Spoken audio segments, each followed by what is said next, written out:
All right, Kent County, do we have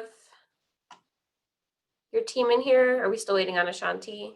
I do not see Ashanti. Okay, let me see if I can pull him into this room. Thanks, Arabella. Yep.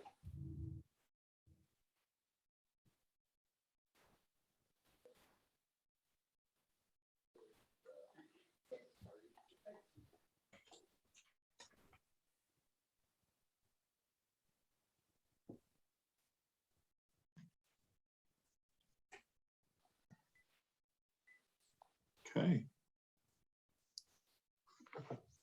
I think we're all here, approximately 33 of us. My apologies.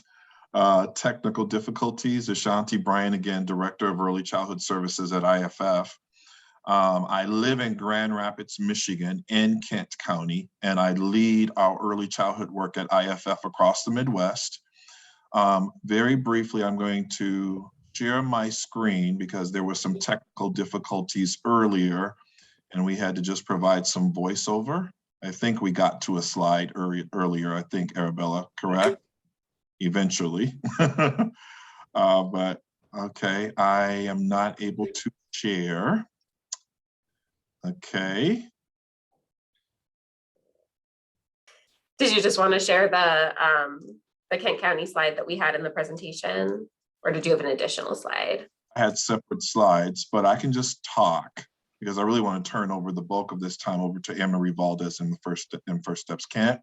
So again, IFF is a CDFI actually present and working in Kent County and working in several counties throughout the state of Michigan. We, in 2018, worked with early childhood and childcare ecosystem leaders, municipal leaders, county leaders on an early childhood study and needs assessment that frankly came alongside decades of advocacy for what ended up being a historic millage passed in Kent County in support of childcare infrastructure.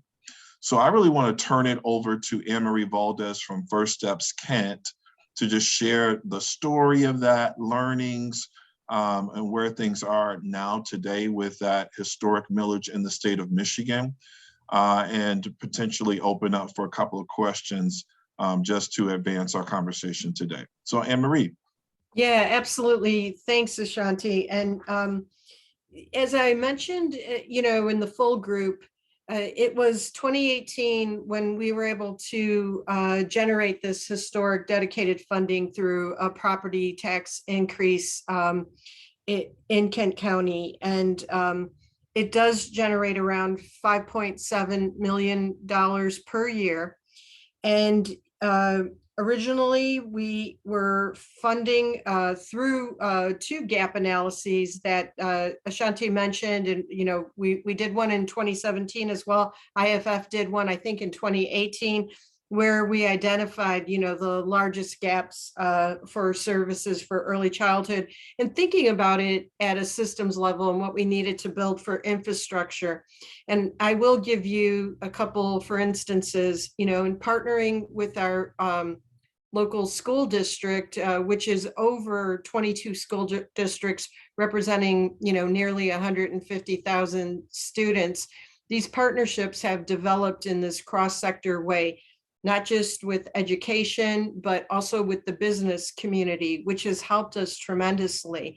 And in those analyses, we were able to identify areas where we could apply funding and really change the system, but also identify areas that were quite large. So when I give you for instances, preschool for 3-year-olds was around annually about 22 million.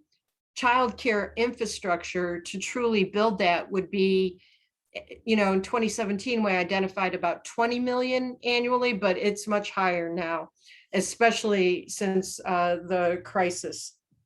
So we do fund areas like home visiting, play and learns, demonstration projects like Welcome Home Baby and others, and a lot of parent support. But something that we have identified in our county and in talking to other communities across the country Navigation is a piece where there is a large gap, or had been, and really trying to bring together an infrastructure for navigation. So that, for instance, would be, how do parents and families, how are they able to access childcare that exists? And then how are childcare providers able to, receive inquiries about their service of providing childcare? So we see that as one area. I want to talk a little bit about childcare infrastructure and how we have worked with our local county government and how receptive they have been and supportive. And I know it was mentioned earlier, but it bears repeating. When you're doing this work for early childhood and you're thinking about our communities and equity, using an equity lens for the work and for data collection, our county staff has been incredibly supportive. And I think that's rare because, I want to illustrate that trusted partnership grows into other fruitful enterprises. So that, for instance, I will give you is that when the CARES Act dollars came into being in 2020 for us in our county, because we had already established a relationship with our county administrators, they turned to us and said, hey, First Steps, we know you're working on a shared services pilot with childcare providers. You have access to them. We have funds through CARES Act that we need easy to clean toys distributed. We need distribution of PPE and other cleaning supplies and things like that. And I can go into much more, but building that infrastructure beyond supply delivery was really important to us, to make sure that childcare providers were listened to and that we heard from them what they needed to build that infrastructure. And it really was those back office supports. When you think about it, when you're serving children, and I might be preaching to the choir here, from 6 a.m. to 8 p.m. at night, when do you have time to do those back office, like filling out forms, working on your taxes, working on paying staff, whatever it is, depending on if you're a home provider or a center provider. So we started building an infrastructure and a call helpline for childcare providers to make sure that they were getting the business supports that they needed. And some of those supports would be around HR issues that they might not have encountered before as they were hiring staff. But I will take you back to March and April of 2020 when everything shut down. Not that we want to think about that very often, but when everything shut down in our state, the governor said that essential workers needed to have childcare. So those childcare providers that were serving the children of essential workers could stay open. But that also meant that they were not generating the kind of income that they had previously, and they were barely holding on. But our county was receptive, and through our Chamber of Commerce locally and our United Way, they were able to get funds to childcare providers to make sure that they were able to hang on. And the issue many times was because they were serving only the children of essential workers, they might have gone from serving 6 kids to maybe 2 or 1, and it really impacted their ability to make a living. So it was really important with CARES Act dollars that the child care providers could access grants and be able to still, make an income that so that they could keep up with payments like mortgages and rent and all of those things. And they were encountering high expenses with trying to, change their own environment to make it easier to clean. So, an instance would be having carpeting in their homes and then having to rip all of that up and put down flooring and be able to access grants for things like that.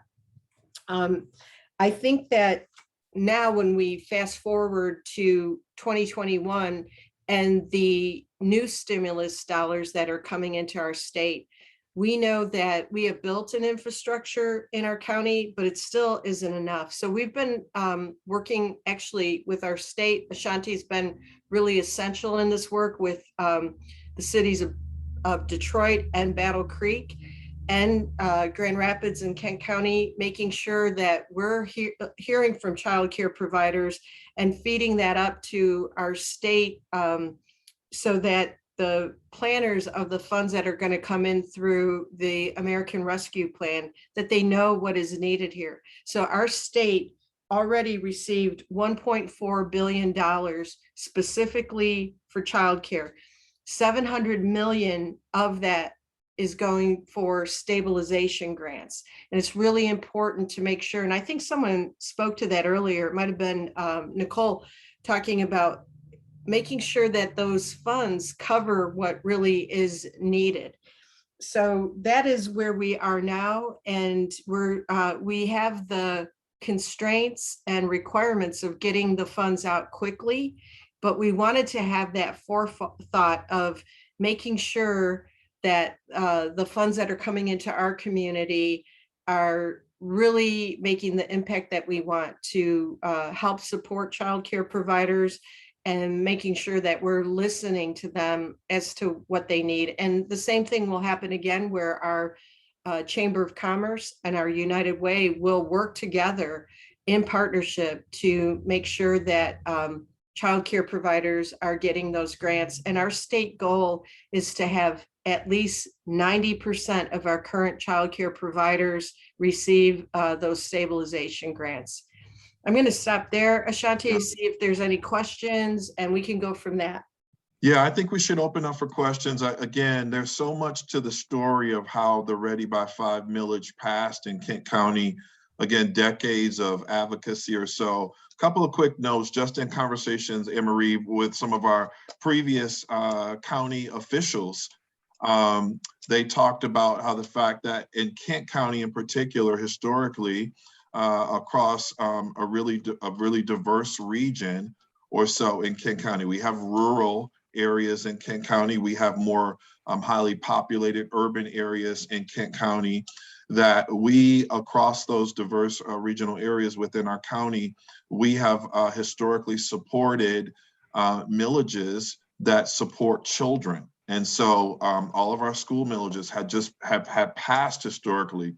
So we were building off of that momentum in addition to the data work that had been done. And we just reached a tipping point, we think, in Kent County in support of early childhood infrastructure. You might have questions, though, for us. So we wanted to just open up for questions in terms of the actual millage and the journey or so with all 33 of us on this in this breakout. Any quick questions or so for us? You can just go. Oh, yes, sir. Hey, how you doing? I'm Desmond Hudson. I'm from Reinvestment Fund. I am Director of Community Engagement and Technical Assistance. I'm here at Reinvestment Fund. I had a question about, you guys received a ton of dollars for the child care providers. I think she was saying 700 million went to the providers. Did you guys kind of like look at the child care provider numbers and break it out and just split it up based off of need, or was it based off of like enrollment? Was it based off of slots that they have? Like, how did, I know you're saying that you got some feedback from the providers on some of their needs. Did you really go through every provider and you fund them based off of some of their needs, or were there set amounts based off their maybe type? Family got this, centers got that, groups got this. I'm just curious of how did you guys go about that? That's a great question, Desmond. Thank you. So just to make sure we're clear, with the new ARPA funds, the American Rescue Plan funds, that is where the 700 million is coming in and has not been distributed yet. But the way we do distribute those is size. So the numbers served will be determine the amount of those grants. And the ones that are going to centers will be quite high, because it is a significant amount of money, as you pointed out. But I want to say back in 2020, when we got CARES Act stimulus dollars, the state sent out $200 million to childcare providers. and they kept 7,000 childcare providers open during that time. But I think a counter to that, Desmond, is in our state, they were also capturing the numbers of women leaving the workforce during that time because of not having childcare. And at one point, early in the pandemic, they had put out a number of 136,000 women in our state at that time left the workforce because of not having childcare. There was a Right, question that I kind of, the same question I had somebody just asked in the chat, was it, Mhm. are they based off capacity or enrollment, which I think is definitely two different things. It's a great question. And one of the things that we heard from childcare providers is that they needed the funds for capacity, and it shouldn't be based on attendance, Right. because they need to gain that stability. So it's a great question. And I think someone wrote in the chat about licensed, and that is what the state is using, our license numbers to identify who will be receiving funds. In Kent County, we believe we've lost approximately 25% of the childcare providers in light of the pandemic.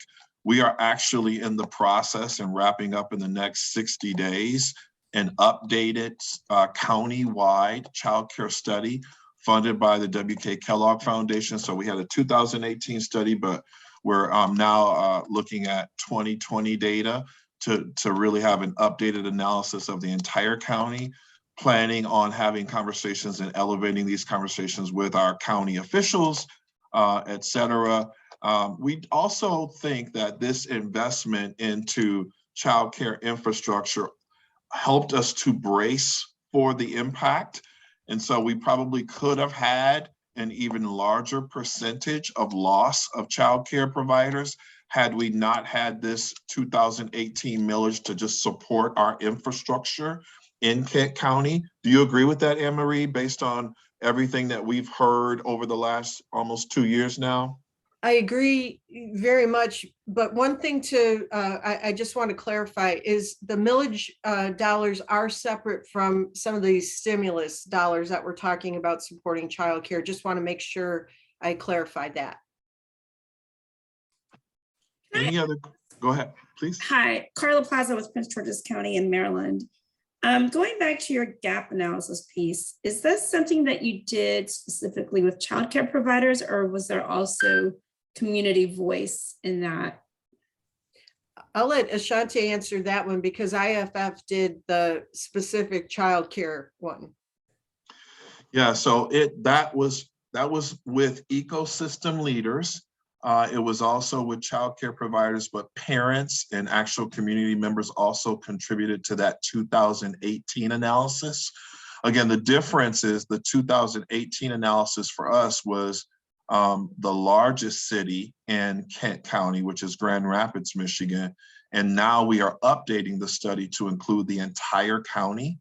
So in terms of our methodology, we absolutely engage community voice, but we really looked at access to quality seats within the city limits of Grand Rapids in 2018. And we're updating our analysis now in 2020 to look at the entire ecosystem in light of COVID, in light of sort of what was, what is today, and then hopefully making some systemic and programmatic recommendations on what should be. I hope that answered your question. Yeah, is that study available online? It is, and in fact, I'm going to drop a link in the chat here. Hold on one second. And you can access it. This is the 2018 study. Again, we're going to be publishing the 2020 report coming up here in the next couple of months. Thank you. You're welcome.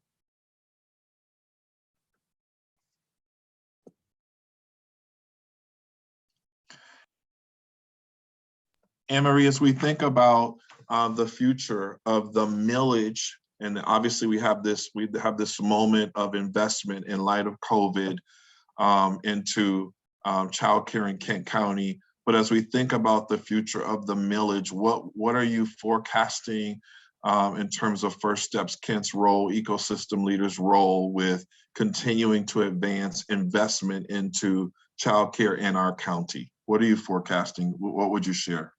Ashanti, we are very fortunate to have so much support from our county and the county staff, understanding that childcare infrastructure is vital to our workforce and our community's health. And so what we are looking at, and I mentioned it earlier, is really the navigation piece, making sure that the childcare providers that exist have a way to have families and parents know where they are and access them. So there's an example of Help Me Grow as part of the navigation system here in Kent County. And many of you probably in your own communities have a Help Me Grow website.